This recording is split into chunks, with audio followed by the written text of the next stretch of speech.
Hi guys! Magandang araw po sa inyong lahat. So ayan, nakaano si Kindness guys dahil ito po yung suot ko po guys party namin. Yan. So may boningkay kami mga ka-kind. Ito yung tinatawag na year-end party po sa company. So ito lang po yung guys, simple lang ang atong dress karon. Tapos hibla-hibla lang ang buhok mga ka-kind. Ani lang na po. So, kasama ko po guys, mga 3 branch po kami no sa company. Mga regular employees lang po iyon or siyain. Yan po. So, sana samahan niyo po ako mga ka-kind at mag-enjoy po sana rin kayo sa panonood. So, kung hindi ko man lahat ma-vlog po, siguro yung mga i-voice over ko lang po talaga no kasi syempre may mga privacy rin po kasi si Kindness na iniingatan po. Yan, lalo na sa mga kasama nating mga Japanese kasi mas marami po mga Japanese ngayon, mga ka-kind. Okay? At nandun po yung may-ari mismo ng company kung saan nag-work si Kindness. Alright? So, ito po yung ating attire ngayon, mga ka-kind. So, walang ano ta karon na formal sa attire karon mga ka-kind. Okay? Okay, let's go! Alright po mga ka-kind, so ngayon po is nasa hotel na po tayo. Ayan, so halos kompleto na kami guys. Bago kami pumapasok po talaga dyan, chine-check po lahat yung regular number employees namin. Ayan, so may mga number kasi kami guys, bawat isa sa amin. And then, ito guys, papakita ko lang po sa inyo. So, siniserve po yan sa amin dyan, iba-ibang foods po. So, gusto ko lang po ibahagi sa inyo, no? Kung napansin nyo po talaga, kakaiba yung mga pagkain ng mga Japanese. Super healthy po talaga mga ka-kind. And then, napakalambot po. Ayan po. So, may mga gulay. Ayan po guys. So, ito yung binabahagi ko po sa inyo mga ka-kind, no? Kahit ganyan lang po yan guys, pero napakamahal na po yan ng mga pagkain dito na siniserve. Kasi parang, lalo na po kung mga fresh, yung mga malambot talaga no, nandun yung mga pinaka-special po dito sa hotel. So, maliliit lang po siya pero alam pong napakamahal po ng presyo dyan. So, gusto ko lang ibahagi sa inyo na kung napansin nyo po, napakasimple lang po ng kanilang mga party. Ayan. So, katulad po nito guys, ang mga binahagi ko sa inyo, mga siniserve nila, ay mga healthy foods po talaga, no? Ayan, so may fish, may, mamaya guys, may mga beef. So, iba-iba talaga guys, pero meron talagang mga gulay. Ayan. Tsaka hindi sila gaano sa mga sobrang karne rin. Yan po.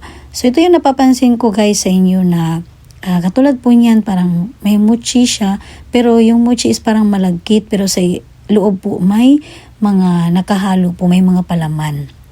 Yan po yung ating beef, so may gulay pa rin po sila mga ka-kind. So hindi sila gaano sa sobrang matatamis at hindi rin sila gaano sa mga maalat na mga pagkain.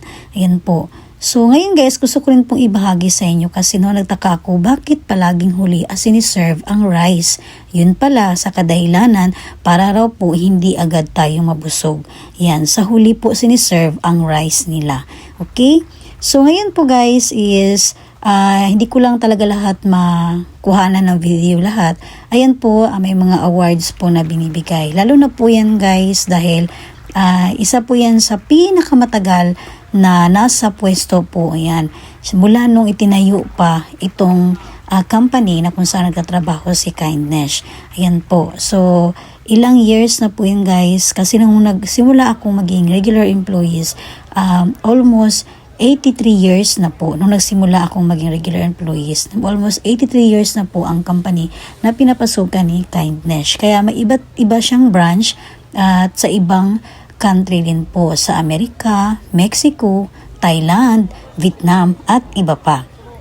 Okay, so ngayon guys is ito yung tuwang-tuwa si Kindness. Since hindi naman kasi ako umiinom, may coffee po na siniserve sa huli at yung dessert po nila. So ganun lang po guys kasimple ang party sa Japan. So ngayon po is tapos na po mga ka-kind. Hindi ko lang talaga makuhanan po ng kabuuan dahil nga po pinupuntahan kami ng mga boss namin, kwentuhan kami, ayan, lalo na po sa papalapit namin na mga biyahe po ng mga regular employees. Okay? So abangan nyo po yan mga ka-kind dahil meron kaming biyahe guys sa paparating ng mga ilang araw papunta po sa ibang lugar po dito sa Japan. So magkakasama kami na mga regular employees po sa 3 branch. Ayan, so hindi kami magkasabay-sabay lahat, pero pinaghati kami guys kasi nga mahirap po kung wala kami sa isang araw na kung magkakasabay-sabay kami na babiyahe. Ayan, so 3 branch po ang kasama namin sa biyahe po guys. So abangan nyo po yan mga kakain. At isa po yan ay libre po lahat ng company. Okay? Alright guys, so ngayon po is nakauwi na po si Kindness. Yan, so hindi ko talaga siya na-vlog ang kabuuan po ng year-end party po namin dito sa Japan. Kasi umiiwas din po ako guys sa mga privacy po, no. So yun lang po mga talaga pinapakita ko po sa inyo. And then, ayun, nag-cheers kaming lahat. So hindi ko rin na video kasi nga may hawak si Kylie siyang ng baso, yun po. So hindi talaga ako totally na nag-vlog sa kabuuan doon. Okay, so congrats din po no sa mga nanalo. Ayan, mga hapon, mga Japanese talaga nanalo guys. Yan, so better luck na lang po tayo next time po no. Ayan, so may nanalo po ng 10 lapad, 5 lapad, ayan po. Pero hindi naman tayo zero mga kakain kasi nga unang-una busog-lusog si Kindness. Yan po, so yung mga pinakita ko po sa inyo na mga, yung mga siniserve sa amin. And then nakapagkape pa, di ba? Yan yung mga favorite ni Kindness, yung makapagkape.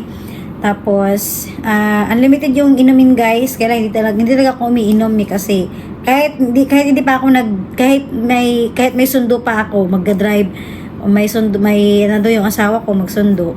Hindi talaga ako umiinom mga kakain. Yan. So, bihirang-bihira lang talaga. Ayan. And then, syempre, may tayo guys. Ayan, isang box po ng pagkain. Binigay sa amin. Bawat employees po. Ayan. So, ito din. So, hindi ko alam kung ano po ito mga kakain. So, binigay din sa amin. Ako, yan po. May tayo pang New Year na handa. And then, ito. Hindi na tayo talo mga kakain dahil may pera din po na binibigay sa amin. Okay? So, ayan. Lahat po yan, guys. Lahat po ng mga hindi nanalo, may pera pa rin po paglabas. May binibigyan kami ng pera. Right? So, masaya pa rin mga kakain. Ayan. So, kahit pa paano, guys, nagbanding kami ng kasi 3 branch po siya. So, yun lang po ang time na parang magkakakilala kami. So, halimbawa, kapag yung branch namin is medyo bumaba yung order, pwede kaming ilagay sa ibang branch. Ayan po. So, mga regular employees kasi priority nila kapag kapag bumaba yung mga order sa branch namin, pwede kami doon. So, yan po guys, may kami, kumbaga, kung saan yung busy, tinutulungan din po namin, punta kami sa kabilang branch, ganun po mga kakain. And then, syempre guys, gusto ko lang din po i-share, no, na hindi lang kasi nag-party na rin kami, yung nakita nyo po sa mga nakapagsubaybay po ng vlog ni Kindness, may mga kasama kong mga Filipino noon, nag-karaoke kami. So, yun po is kasama yung mga nasa agency. Ayan, ngayon po is mga regular employees lang po talaga ng kung saan nag-work si Kindness na company. And then, pakita ko lang din po sa inyo, may habang yung Pasko po guys, no? Ayan, so dahil nga po walang Pasko sa Japan. So, ang ginawa namin nung 24, nag-lunch kami sabay-sabay doon sa branch lang po din namin, no? Nag-lunch kami guys. Ayan, may mga kanya-kanya kami ng bit-bit. Yan, may bit-bit ng biko, si Kindness macaroni salad, yan po. And then, iba-iba. So, ang dami kasi may mga Brazil din po na nagbit-bit din sila. Kaya, ayan. So, yung night shift, saka yung day shift, ay ganun din po ang ginagawa. Yung mga panggabi, ganun, nagbit-bit din sila na kanya-kanya nila, habang magkasabay rin silang kumakain. So, yun po. And then, yung celebration naman ni Kindness sa Pasko, guys, napakasimple lang din po dahil nga po may pasok po kami. So, ang nangyari, yung konti lang din yung hinanda ni Kindness kasi nga wala din kakain mga kakain.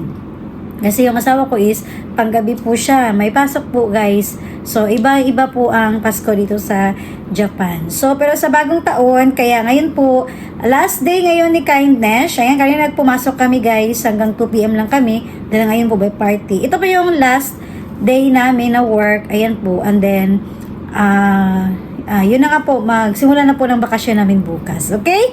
Ayan po mga kakain. So, abangan nyo po guys ang aking mga susunod na ma-upload na video saan ako makapag... Number 1 guys, ang fishing talaga. So, yun ang gusto ko. Fishing po. So, abangan nyo na po mga kakain. Ayan po. So, thank you no sa iyong panonood. Mga simpleng vlog ni Kindness. So, gusto ko lang din po talaga na ibahagi sa inyo mga kakain yung ano ba talaga yung buhay dito sa Japan. Yan. So, kahit yung palagi kong ito yung nababanggit ko no sa inyo tuwing nag-vlog ako. Pero ito talaga yung ito talaga yung sa Japan na situation talaga no. Hindi yung puro pasyal lang.